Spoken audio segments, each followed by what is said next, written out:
Hand it over to Kathryn Wang, who's the Senior Director of Business Development for Application Integrity over at White Ops. Thanks, Kathryn. Thank you, Christy. Can you hear me okay? Crystal clear. Perfect. Thanks for having me today. I'm super excited to be participating in the CISO Exchange. We firmly believe that CISO to CISO discussions are incredibly important, right? Especially in today's increased attack surfaces and focus on digital transformation. So I'm very excited to be here today. I'd like to start by talking about how applications are under attack by sophisticated bots.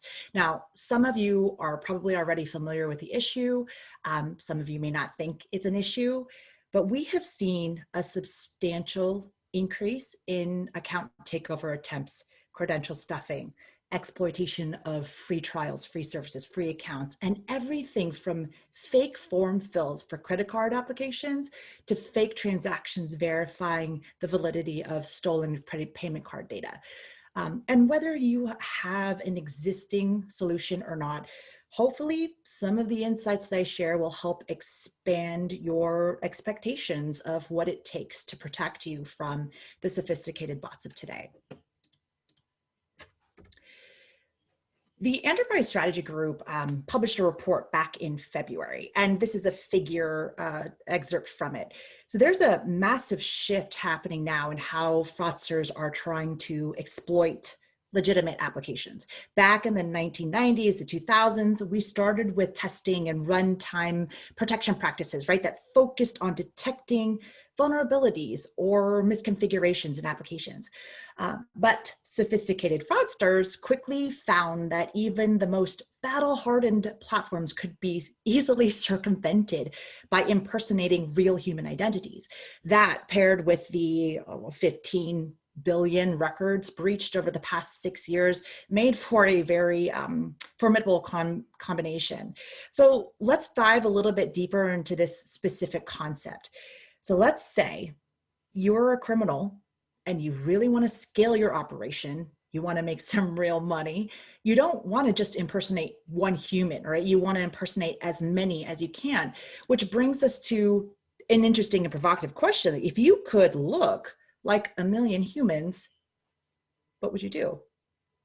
So in order to get to the scale of impersonating millions of people, you need a pretty sophisticated setup. In short, you would need a massive footprint, one that is difficult to detect and dismantle. So you'd need to fly under the radar of detection by faking legitimacy, having user cookies, right? Residential IP addresses, device IDs, CAPTCHA solves, and probably a lot of human attributes like low and slow mouse velocity, browsing hours, right, time of day, in order to hide under the noise of normal human traffic. So as you've probably guessed, like, these are all characteristics of sophisticated bots. Why is this a problem? When sophisticated bots look and act like humans, they're able to evade anomaly-based or anomaly-dependent detection, which is the majority of the vendor solutions out there. And this gives context to why account takeovers in particular is a $7 billion problem, according to Forrester, right? So in our own experience and research, we've seen up to 40% of online traffic coming from sophisticated bots, most of which flies under the radar of detection or are detected as an afterthought upon training these basic bot detection platforms. We've probably all seen the recent Verizon data breach report too. Every year, the percentage of breaches related to brute force cracking or use of lost or stolen credentials increases. I think the last report was somewhere around 80%. And this is because account takeovers have never been easier or cheaper for cyber criminals, right? Brute force cracking tools and account checkers, they're available on criminal marketplaces for an average of $4. We've also seen an interesting trend nowadays of fraud enterprises popping up, offering ATO as a service where a criminal can rent an identity for less than $10 a pop. We've also seen high accuracy rates with CAPTCHAs. CAPTCHA solvers, CAPTCHA farms, causing enterprises to add even more friction to the user experience in order to verify the identity of the people who are logging into these platforms. And this is fundamentally flawed, right? Because we should be creating friction for the bots, not for humans. We should be interrogating the bots, not the humans. So let's dig into this a little bit deeper. Why exactly are solutions unable to detect sophisticated bot activity? So I think we can all agree, as an industry, simple IP-based protection like IP blocking, rate limiting, they're just not enough to stop sophisticated bots. But the reality is that this is what the majority of the solutions today are overly reliant upon. And this causes three key problems for security teams, right? The first is it's incredibly manual management. The bot detection platform will only ever be as good as the amount of effort that you put into training it. And it takes a significant amount of time and effort to train it, probably more than security teams can afford to devote. The second challenge is it's very defensive. So beyond the dumb bots, you're probably only able to see the bot activity after it's happened, not while it's happening.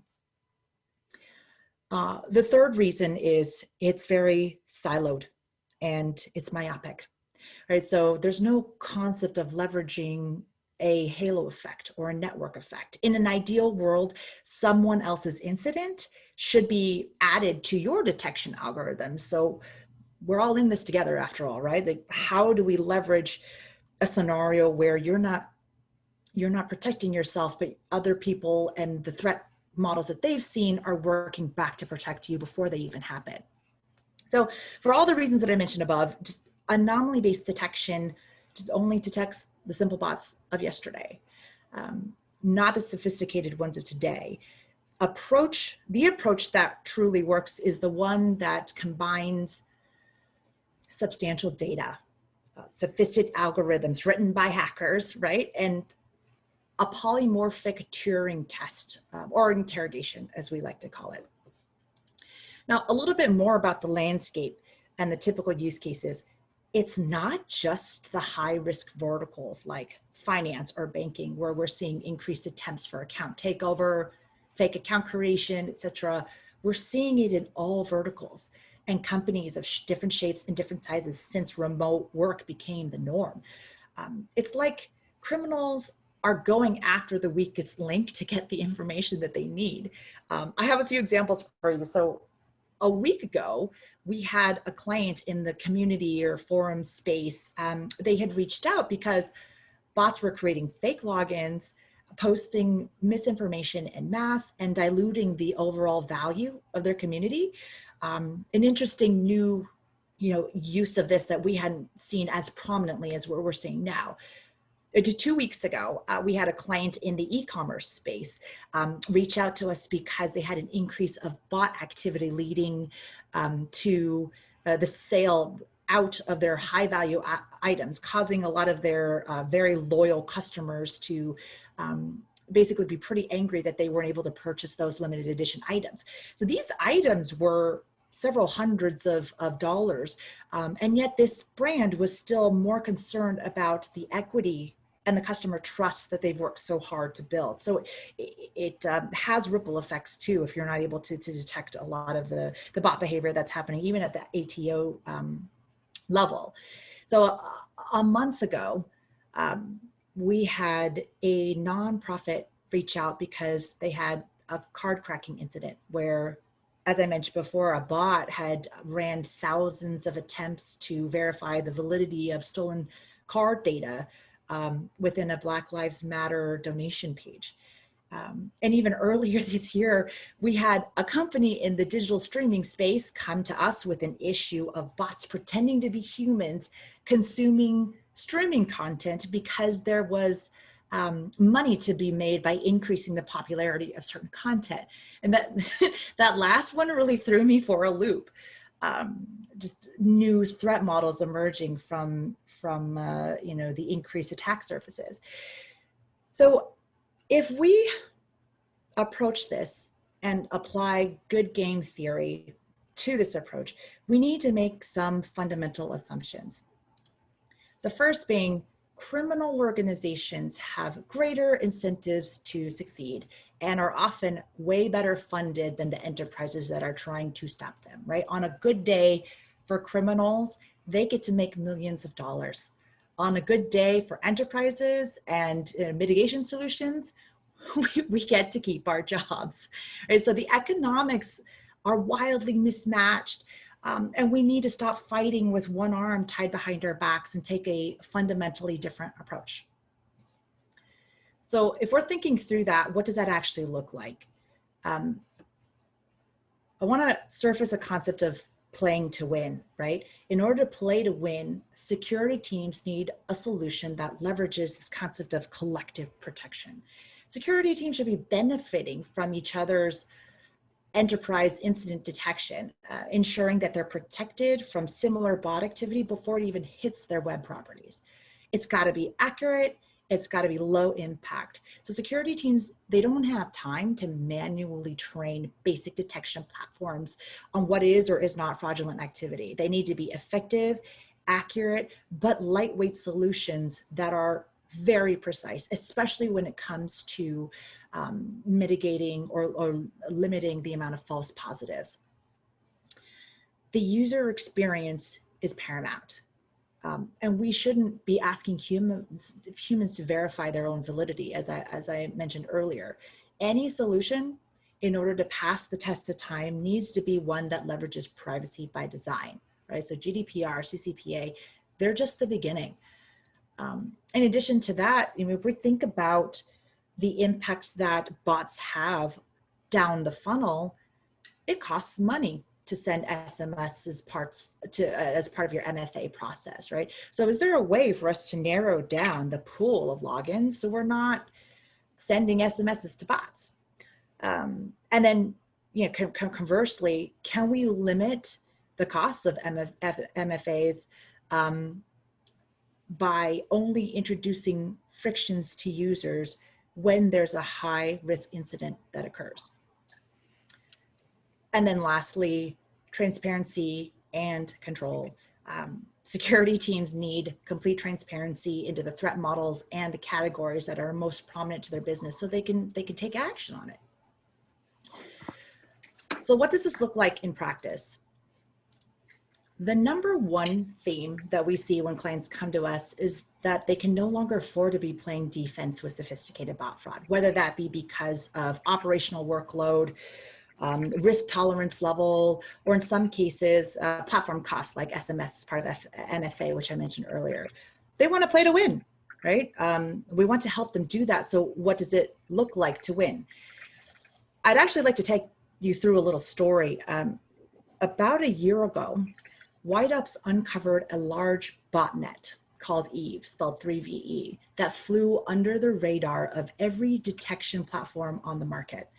We identified it, we tracked its activity, we alerted law enforcement, and then led one of the largest global takedowns in the history of FBI's cybercrime division.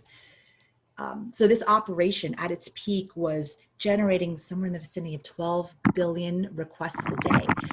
They created 10,000 different fake websites and infected 2 million residential devices with malware to siphon millions of dollars a day in ad fraud.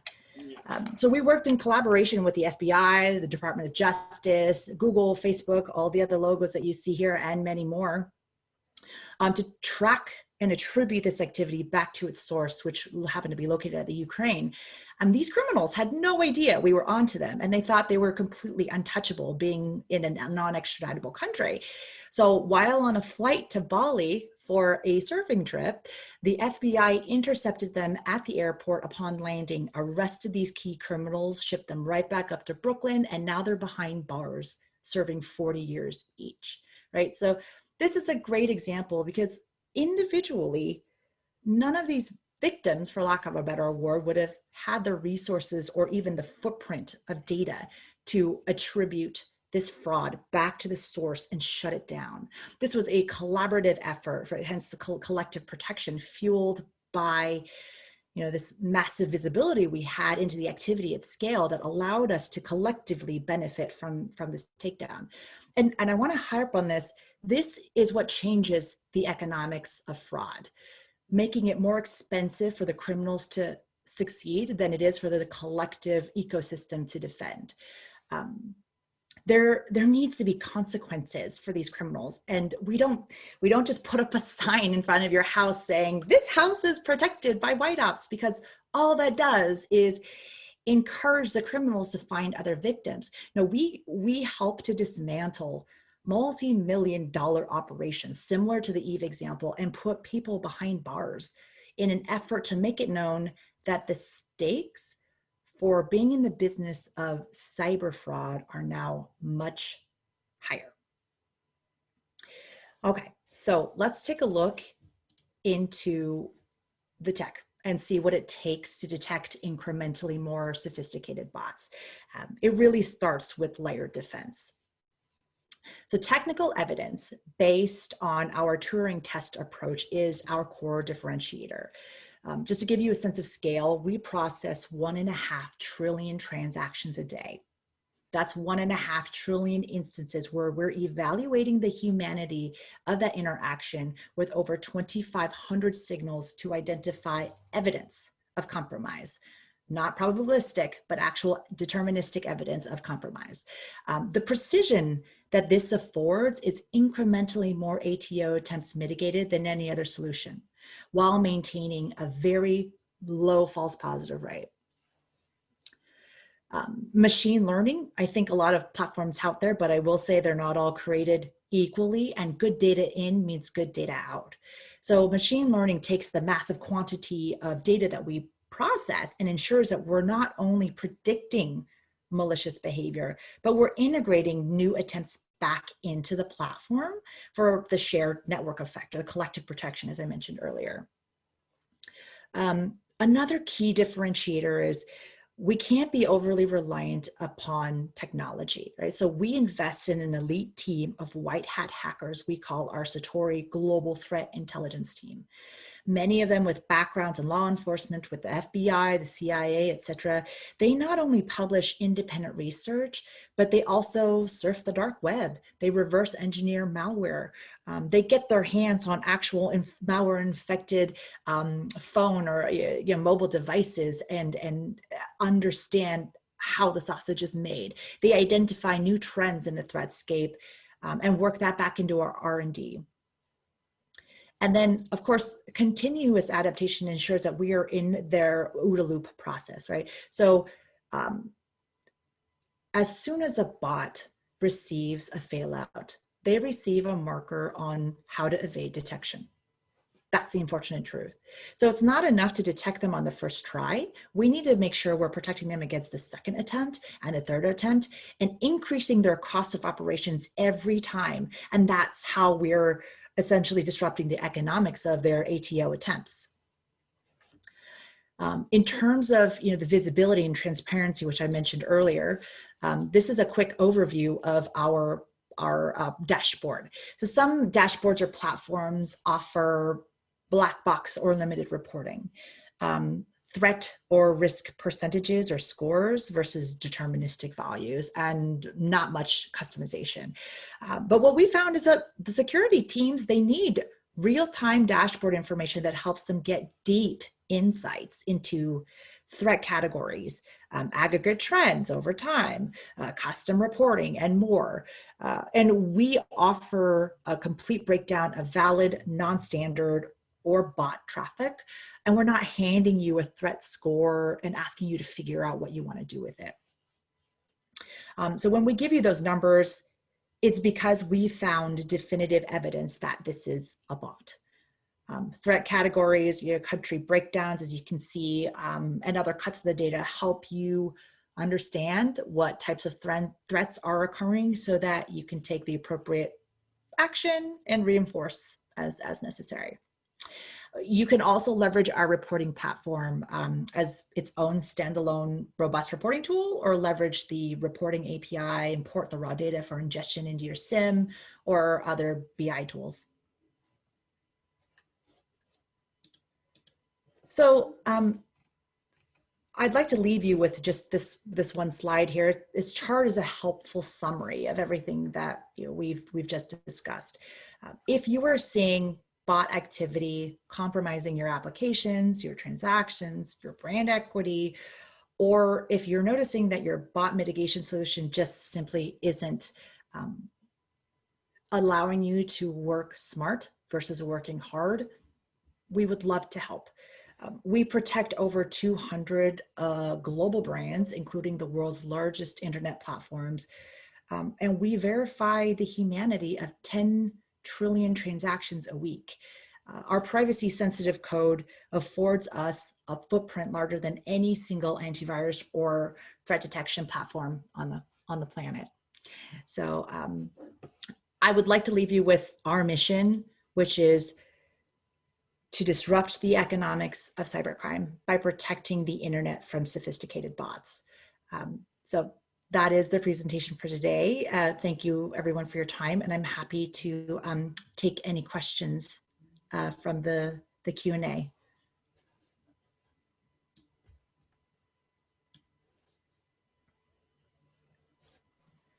Hi, Kathryn. I've got a question that's come in through the control room. Somebody asked, how do you differentiate from WAFs and CDNs? WAFs and CDNs, yep. So WAFs and CDNs are, they offer a variety of key solutions for enterprises.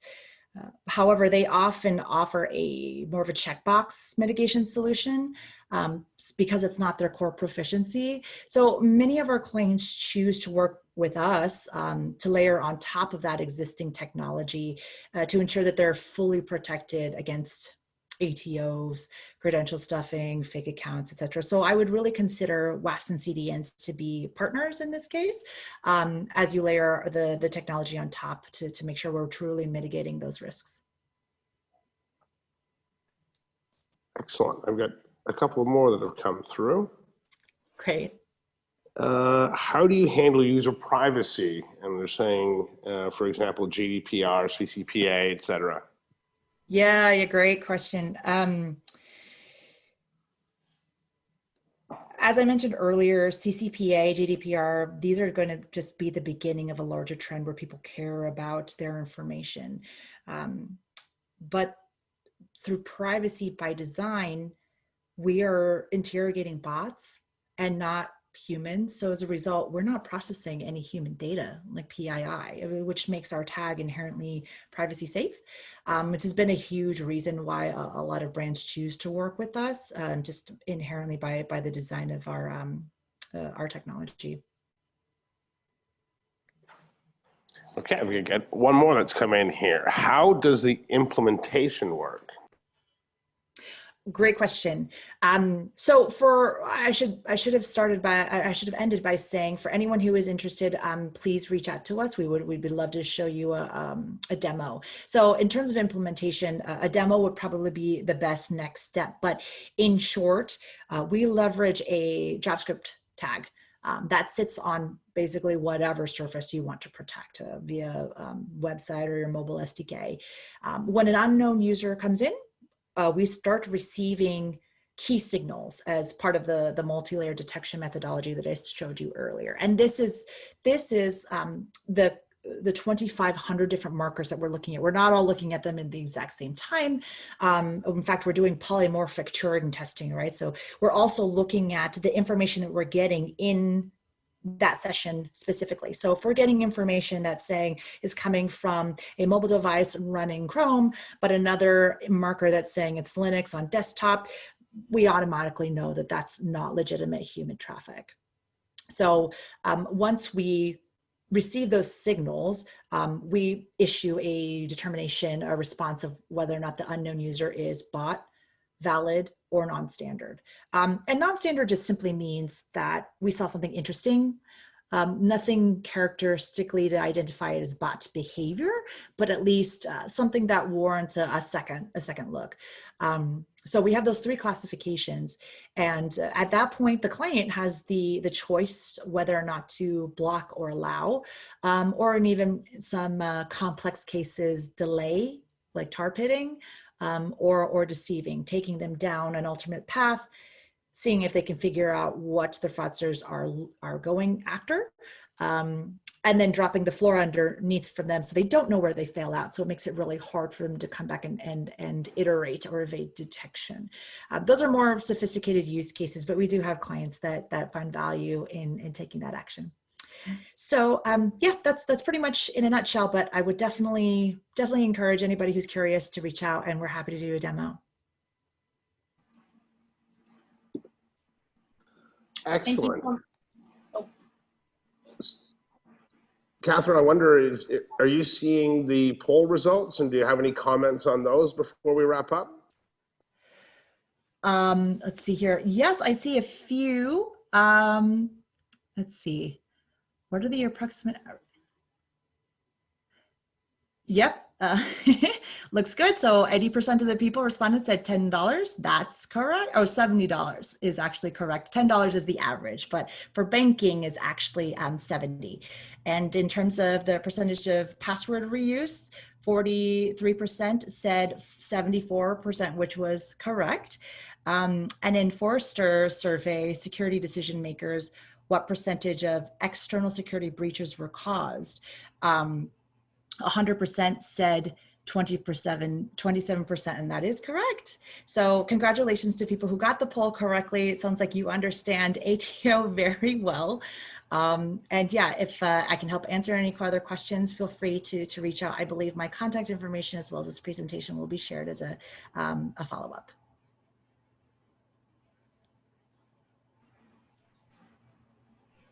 Awesome. Thank you so much, Kathryn. Our next speaking session will start in 5 minutes here. It's on the perspectives of becoming a transformational value creation partner. So Peter Lucas will be the moderator for this session. So we'll meet you over in that room. Thank you so much again, Kathryn. Thank you.